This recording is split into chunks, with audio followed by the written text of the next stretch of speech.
Well, that's nice of you to say. I think that because it's an ever evolving industry, like I was just saying with agility, we're really agile. What we think was working a month ago, we don't think it's going to work tomorrow. So Mhm. we have to constantly stay on top of it. And I think as a group, we're always chatting about the latest, what's new, what's next. Over the past week, we've talked a lot about different AI art tools, whether that's like implementing DALL-E 2 in Midjourney or, debating if that's ethical. There's so much, like that was a hot topic 3 days ago. Then we were talking about this, entertainment company Mint. We actually just had our team meeting and we were talking about what would we do if we were in this situation right now. Hey friends, welcome to Smart Venture Podcast, the best information for future CEOs. Starting a company is easy, but growing and managing it is hard. In this podcast, we sit down with the best founders, experienced leaders, and investors in tech and relevant space to give you the best tips to grow your company and grow yourself. Some of our most popular episodes are about crypto founders and investors. Check out our new podcast called Keeping Up with Crypto on YouTube, iTunes, and Spotify. If you like it, don't forget to subscribe and give it a 5-star. Hi, Avery. Thank you so much for coming on to the show today. Thank you so much for having me, Grace. So I went to listen to some of your other podcasts that I feel like some of the most impressive thing you've done a lot of impressive things. You are now, leading Vayner3, but before that you built the APAC team for Vayner before, and then you were working at Google, DoubleClick, Target. To start the show, I would love for you to tell us more about, what is one or two experience that kind of shape you into who you are today. Yeah, well, I think, I've been lucky to have a really interesting career that's taken me into many different places. Started my career in Southern California working at Target. And I think that actually gave me a lot of foundational skills for leadership and organization, and also just practical business skills, which I think about all the time. For anyone who might be listening to this podcast who's early in their career, like your first jobs do matter and you think about them all the time as you get older. Then moved to start working at Google. I moved to San Francisco in 2011 to start working at Google, which was amazing. There was just so much happening in the world of Silicon Valley at the time in terms of tech adoption and the digital ad ecosystem maturing. And I was fortunate to be a part of that. Moved to New York. That's when I came across Vayner and Gary V. And I was, really impressed with what they were doing and interested because it was so sharply different from what I saw in the rest of the market and the rest of how other brands and companies and agencies were thinking about digital marketing. So I joined, and that was fun, and had the opportunity to go and open up our offices in Asia Pacific, which was a huge challenge, but I learned a lot, and that was fun and super interesting. A real sort of boundary pusher for my skill set, and also, maturing for us as Vayner, going into a market where we really didn't know much. And then I jumped headfirst into the world of Web3 about a year and a half ago, and we've been at it in a professional services capacity since last summer, starting with the sort of Vayner3's Mint in May, which was led by Gary and his team, into launching VaynerNFT in July. And just a couple of weeks ago, we evolved into Vayner3, which is our latest positioning as a Web3 consultancy. Totally. I think you've done so much within short amount of time. I'm just so impressed and inspired by you. And I'm just a little bit curious about the Asia part, because I grew up from Asia, and then I know that you grew the team from 0 to 150 plus people. And how do you do that? Especially, I think there's two aspects of it, right? Number one is the culture aspect. You have to move across the country with I believe your husband. And then how do you kind of quickly make the connection and locally, right? And then number two is how do you translate that into your professional? You started making friends there, and then suddenly you have to onboard them as client. How do you kind of, build up this thing from scratch? Yeah, well, it's a great question. And Grace, where are you originally from? China. From Shanghai or from another city? Beijing. Okay. Yeah. Well, China is 400 years ahead, as you know, in sort of digital maturity versus the United States. And I think a lot of Southeast Asia also is way more digitally mature than even parts of the Western world. So I've been interested in Asia sort of personally and professionally for the last decade or so. I, started going on trips to Asia because I was really interested in it from a Google perspective. India was a huge focus as a country, both from a talent perspective and also a user perspective. And my husband's family is actually originally from India. So I went there personally and just started really thinking about it a lot. And, I sort of proposed to Gary that I would go start our office because it was an interest of Vayner's to expand globally and to really be a global agency. And you can't be a global agency if you don't have a serious presence in the Asia Pacific region. As you know, China being, China's really its own world. So I was really interested in it. I had the opportunity to go, and from a business perspective in North America, Gary Vee is so well known, like really ubiquitous, particularly around the New York area. That is a very different situation than what we have in places like Tokyo or Bangkok, where very few people, unless they are American, would be familiar with who Gary is. And at first I thought that was a challenge. Even like our pitch deck really led with like founded by Gary Vee. And within a few, meetings where there was just blank stares when I said that, we had to reposition ourselves as being like, we are a digital advertising agency from the United States. And here's the work that we've done. And we kind of made that pivot.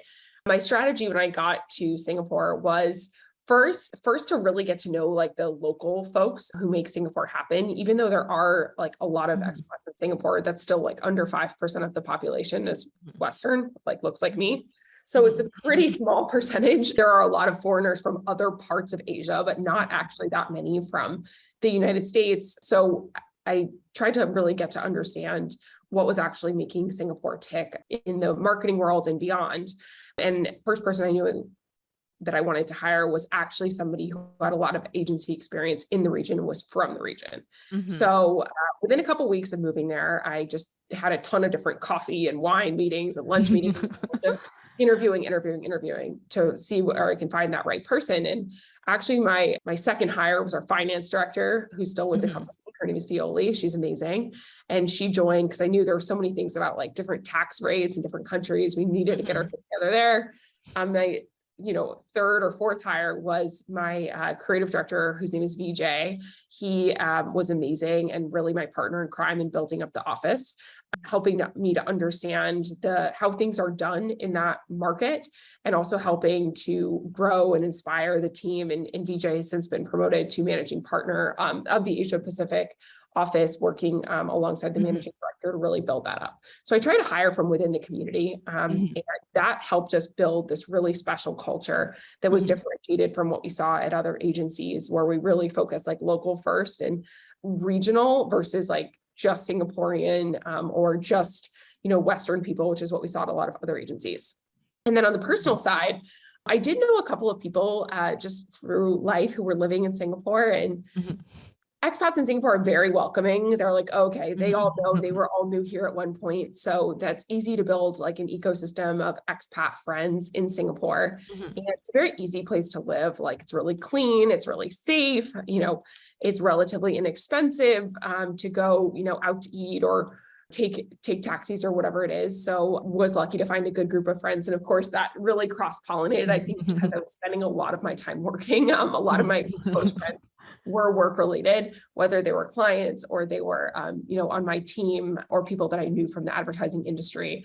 Work-life balance is a term that people throw around a lot. And I think it really depends on who you are and how you want that balance to be. For me, there's people who are colleagues or friends, and sometimes there can be a little bit of healthy balance between those things as well. Totally. I think you're just like killing it there. And then your clients, including, Disney, like Google and all these top brands, how do you quickly grow the presence there? As you mentioned, when you first enter the space, people may not be familiar with Gary since he's a really well-known figure in North America. When you go out of the country, how do you know someone who is really famous on top of the American platform that, how do you quickly establish the trustworthiness and, landing all these really prestigious brands? Yeah. So one of our very first client partners was SK2, a prestige skincare brand from the P&G portfolio. We had gotten to meet, Gary had actually come and done a talk in Singapore a couple of months before we opened the office, and we had a meeting with the CEO, and we're just really interested in what they were looking to build. And I think we sort of found like some alignment to the vision, but they were like, why don't, you guys call us when you get settled here and then we'll talk about, maybe doing something. And the very first day I landed in Singapore, actually, I went to their offices, we had a meeting and they were like, okay, great, let's get a scope in place. And that was it was just like a good timing, very fortunate. On the back of that, we started celebrating the work that we were doing with them, making sure that it got, picked up into different industry headlines, doing a lot of work into things like podcasts and PR and talking about the work that we were doing. And that also started to halo into other sort of brands, both within the P&G family and beyond. YouTube was a huge partner of ours. I, had formerly worked there, so I knew a lot of people who worked at Google. And, reconnected with some of my old friends there. They were looking for somebody to help them with social listening. We built them this whole social listening engine that's, still in place today. SK2 is still a huge partner of Vayner3's in the Asia Pacific region. I think we started with not trying to do a million things, but trying to work with a few partners and do really good work that we were really proud of versus trying to boil the ocean and work with tons of different partners on a lot of little things. We're like, let's be really concentrated and work with a couple of partners on work that we're really proud of and that we want to celebrate and talk about. It's been amazing to see the growth of the team since, even since I left. Over the past year, they just expanded into India and China, which is incredible, because I also think one of the gaps in the market is there are a lot of strong super local agencies. There are a lot of strong global agencies, but that regional connectivity is where a lot of other shops break down. And that's a place we really wanted to invest in as Vayner, is creating a really strong regional culture. Yeah, totally. I'm literally taking notes about regional culture. I think so. I'm curious, after you launched the Asian Pacific part, and then recently you did, well, before we jump into Vayner3, I'm just curious, Gary Vee is such a big personal brand. How does that translate into building a really successful agency? Obviously, you guys are beyond successful than, most other agencies. How does that translate from a personal brand from one person to, you guys have hundreds of people in the office now, thousands of people, right? Globally. How does that work? I'm just I feel like I'm so fascinated by it.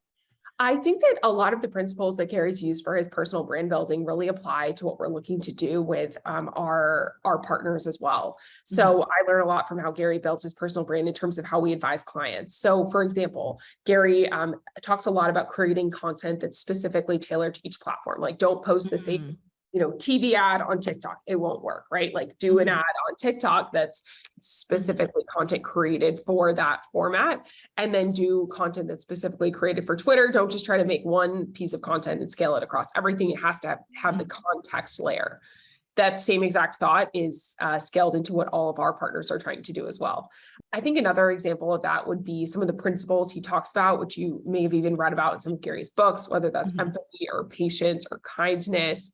Kind candor is one thing he likes to talk a lot about. So I think we bring those same principles to that's really our philosophy. I think Gary has his philosophy that transcends into the organization more broadly, both from a values perspective and then a very practical perspective as well. And honestly, that's how we got into this world of Web3 and NFTs. Is Gary himself was a collector. He took the time to learn, then he got all of us into it. Then Gary himself was a creator, so he took the time to learn, and from there, we've taken those principles and applied them to how enterprises should be thinking about Web3. Totally. I mean, how does he build cult following? I know that because, last year when I went to NYC, Gary tweeted something in 8 p.m. and then 12 p.m., 12 a.m.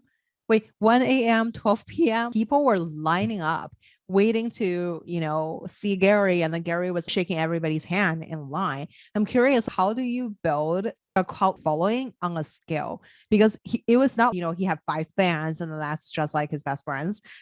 It is, so many people would spend money standing in line to wait to meet him. How does someone transition from, well-known figure, you see them on YouTube to, a cult-like following? Yeah, I think the way that you build a cult-like following is through dedication, is through sort of showing up every day. Gary is so available to his fans with his sort of access in the Discord, and also his constant posting, and the fact that he's been really staying with this for so many years. I think that's an important way that he's built this cult-like following, and also is continuing to deliver value to his followers over time. When Gary learns about something, then he moves into sharing that with his community. And I think that's one of the ways that he's been able to do it, is just consistency and value.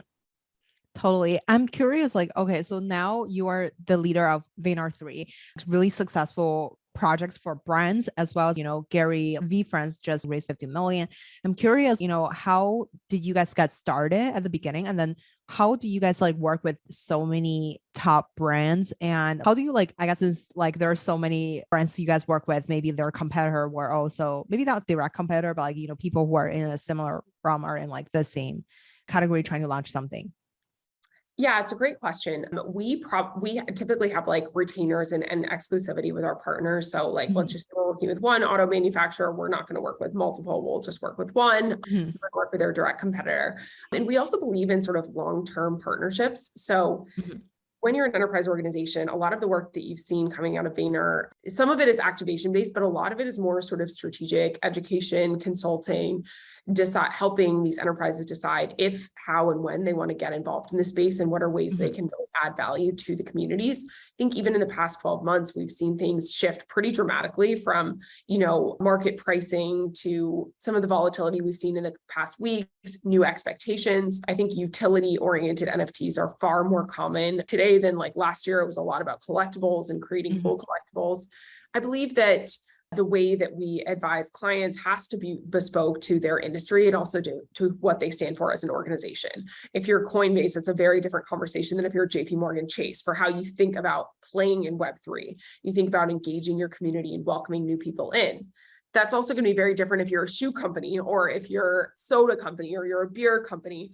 We work with these organizations to find a strategy that makes sense for them. I also think, though, that there are a few core principles that make sense regardless. One is, as a brand, you want to create something that is going to delight your current followers and welcome in new ones. You're going to want to do something that is positive, both in the short term and in the long term, that's going to stand the test of time. And third is something that's going to be very closely linked to your brand values. So to what you stand for as a brand, whether that's, celebrities that you work with or passion points that you're aligned to or flavor profiles that are representative. I think those are all great examples. Totally. Let's say if I'm a brand, I want to work with you guys beyond here's the budget side of things. Who are the people that you guys work with? Is it innovation tech team or is it more the marketing team?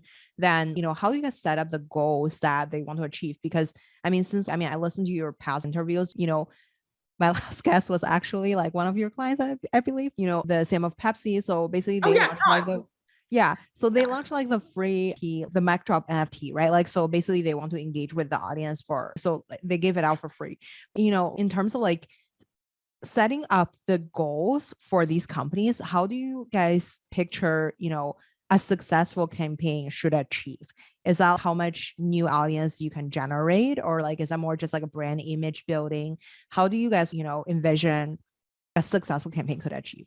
Yeah, so I'll break that into your two questions. First is how do we work with partners? 4 ways. One is sort of education and just purely educating organizations of what's happening in this world of Web3, helping them contextualize and understand it in their vertical. That's a huge part of our business. Second is strategy. So coming up with strategies and consulting partners on if this is something that they're ready to do, how should they do it? Who should they partner with? The operational side of it, getting set up to take crypto, getting set up with all of the right vendors, doing diligence on these vendors, making sure that they have the right sort of partners in place. Collaboration.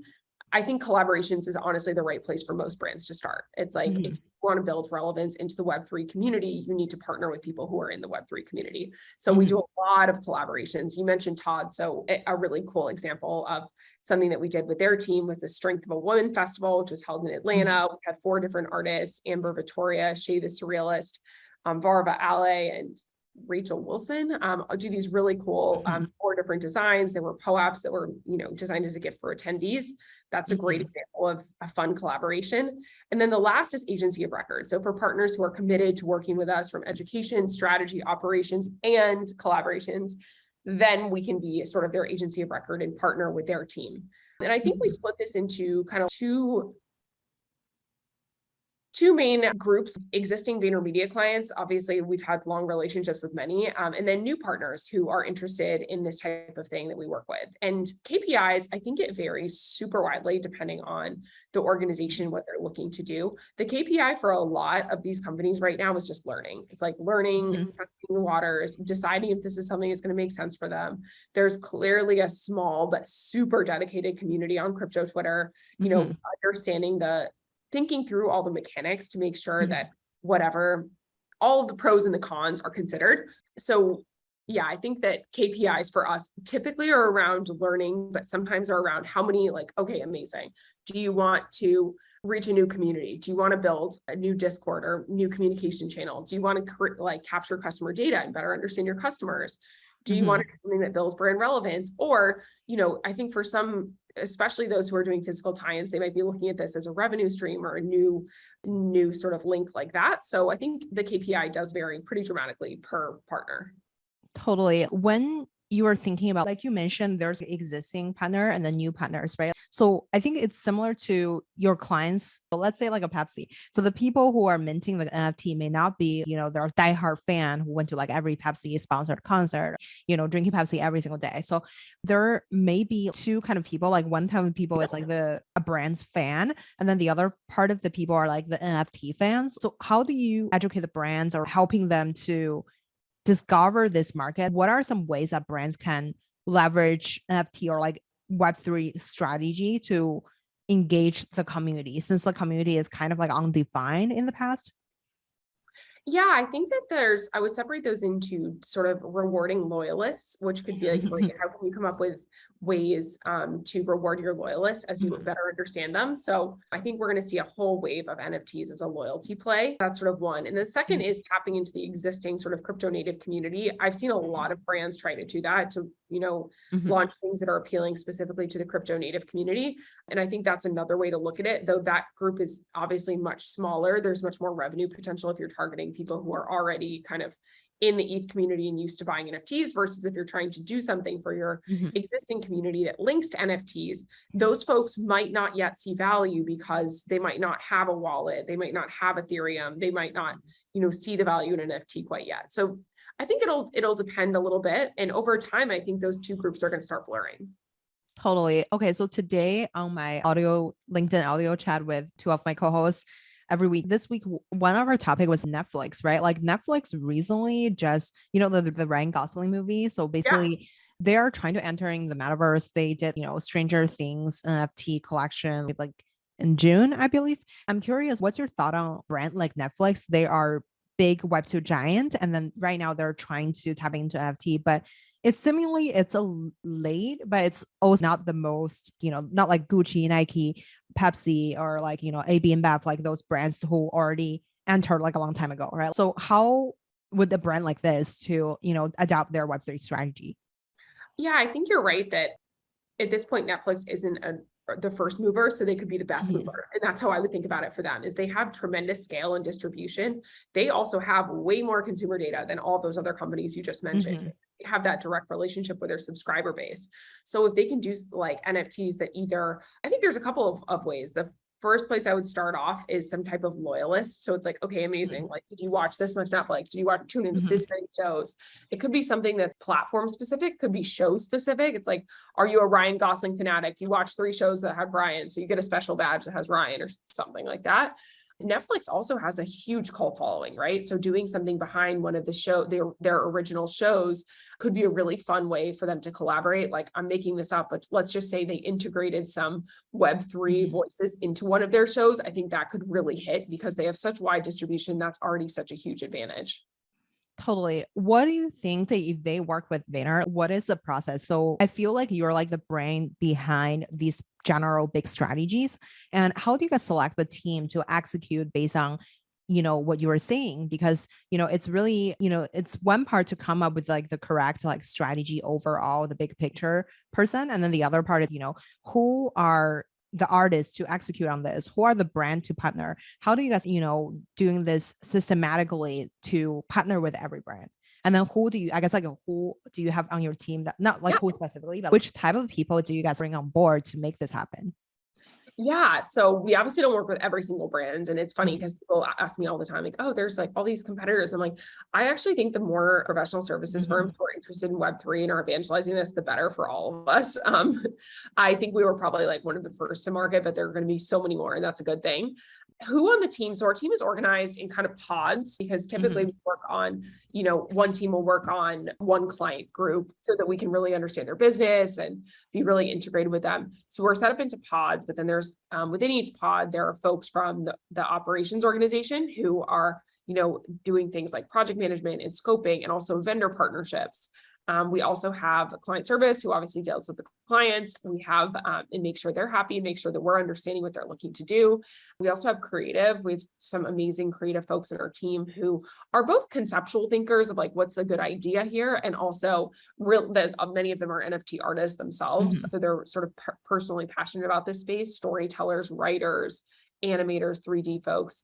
So we've got sort of the creative function. Then we have the strategy function, which is one of the most important groups within the V3 organization, because those are the people who like, maybe I'll have like a broad strokes idea, but a lot of times we're actually talking together, not just about what's the upfront strategy, but what's also the strategy after the mint, like everyone has a plan until they get punched in the face. That's never been more true than Web3.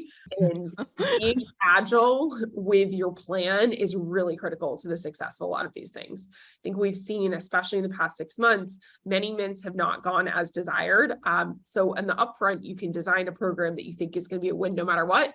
But on the back end, you also need to be careful of being agile and resilient to market fluctuations. Totally. I think one part is, I guess, like the other one part is like building up this team, selecting the right creative and strategists to come. And then how do you guys keeping them since, I know you guys are sort of McKinsey, but for Web3, right? Like, I mean, how do you guys maintain this position to be like on top? Well, that's nice of you to say. I think that because it's an ever evolving industry, like I was just saying with agility, like we're really agile. What we think was working a month ago, we don't think it's going to work tomorrow, So we have to constantly stay on top of it. And I think as a group, we're always chatting about like the latest, what's new, what's next. Over the past week, we've talked a lot about different AI art tools, whether that's like implementing DALL-E 2 in Midjourney or, debating if that's ethical. Like there's so much there. Like that was a hot topic like 3 days ago. Then we were talking about this entertainment company Mint. We actually just had our team meeting and we were talking about like, what would we do if we were in this situation right now? Because you can learn a lot from sort of situations that occur on the fly. We try to have a very fun team culture that includes a lot of learning and access to some of the brightest minds in the space, and also celebrating a lot of the the wins that are little and big, whether that's us having a team meeting in Horizon World or us writing a white paper with Reddit. Like there's never 2 days that are alike. And I think that's a reason that people really enjoy working at Vayner3. Totally. In terms of like the money side of things, right now, the brands may not really paying attention to, how much money they're spending because they're still learning, right? Like, I mean, I would say maybe soon after, in a little bit, people started paying attention, especially in the economic downturn. People want return from the market, like the marketing budget they were spending on this, right? How do you guys see NFT as a profitable venue for brands to sell stuff besides, the high ticket items? So for example, if you want to sell, 3 years concert or whatever, you sell an NFT and then you can, go to a concert for free for 3 years. Besides like those, I guess, like vibe NFTs, what are some of those? It's funny because I think that there's 2 ways to think about it. One, there's the direct revenue that you could get from selling NFTs. And I think a year ago, that was a good time to do that. Right now, not so much. We've seen time and time again, very hard to do that in this market. Unless you're being really thoughtful around the pricing, like instead of $500, like $5, like much more accessible. A lot of brands would rather just give something away than sell it for $5. There's a sort of secondary way to think about it that I've been wrapping my head around, which is the indirect cost or cost saving. So for example, if you have a celebrity endorsement, can you get more out of that by offering an NFT? Instead of, printing instead of printing t-shirts, can you make sort of a digital giveaway and do giveaways like that? I would be thinking about it as more of an indirect cost than sort of direct revenue. I think it's the right way for brands to be sort of reconsidering NFTs unless they're in a space that's like super super scarce and super collectible, where like some brands have the right to play in that space, but like 99% don't. Lifestyle, luxury brands, I think you can charge a few $100s for an NFT. If not, even if it has utility, I think the better way to look at this is through indirect sort of cost neutralization, as using this as a marketing channel. So instead of spending 500K on paid ads, you're going to get the same amount of engagement and not spend 500K on paid ads, but you may spend 500K on putting together this NFT program. That's a little bit more how I would think about that, as direct cost offsetting and cost neutralization versus direct revenue. I think companies that are only looking at this as a direct revenue source are not going to be pleased with the outcome. Totally. One last real question before we jump into a 1-minute fire round. I want to be aware of the time. So let's say if I'm an independent like creator or solopreneur, how do I leverage NFT into my business? I'm not Pepsi. There's no brands there, not Gary V, cannot throw 10K people come to my conference. What are some other ways I could leverage this technology to build my brand? I think as a solopreneur, I would think about a couple of things. First, I would think about taking crypto. I think about my, trainer or my cleaning lady, they get paid in crypto. They want to get paid in crypto, which is great. So I think taking crypto is actually one thing that a lot of people don't yet think about, but huge potential revenue stream. First, I would say think about getting paid in crypto. Second, think about creating like free loyalty. G Money, also a solopreneur, though now he has a bit of a team. He was doing those free POAPs. I think those then he converted into an NFT, which then he took royalties on. That's another great example and use case. And I think the third thing that I would think about for Web3 is building a connected website, right? I haven't seen anyone do that who's a solopreneur. And I think that's the future of how people are going to use websites. So having something where you can sign in with your wallet and maybe get different perks, or, be better understanding who's actually visiting your site could be pretty interesting. Totally. So okay, so one last question. Okay. So I have a 1-minute fire round. So number one is, what's your favorite book? My favorite book, that's a really good question. I'm just going to say Gary's book. I'm just kidding. Oh, that's such a hard question. What am I reading? I'm reading about the metaverse right now, but my favorite ever book would have to be The Great Gatsby, a classic. Oh, nice. So this is a first, but okay. So who made the biggest impact in your career? Gary Vaynerchuk. Okay. Who would you invite to your dinner party? I would invite, my friends and inspirational figures. The person who I'd love to have dinner with the most is Oprah. Awesome. Where can we find you outside of work? Outside of work, you can find me walking my Shiba Inu. Awesome. Thank you so much, Avery, for coming on the show today. Awesome. Thank you so much for having me, Grace. This has been really fun, and I appreciate all the great work. Thank you. Thank you for listening to this week's episode. If you enjoyed today's episode, please hit the subscribe button so you don't miss out. Have a wonderful day.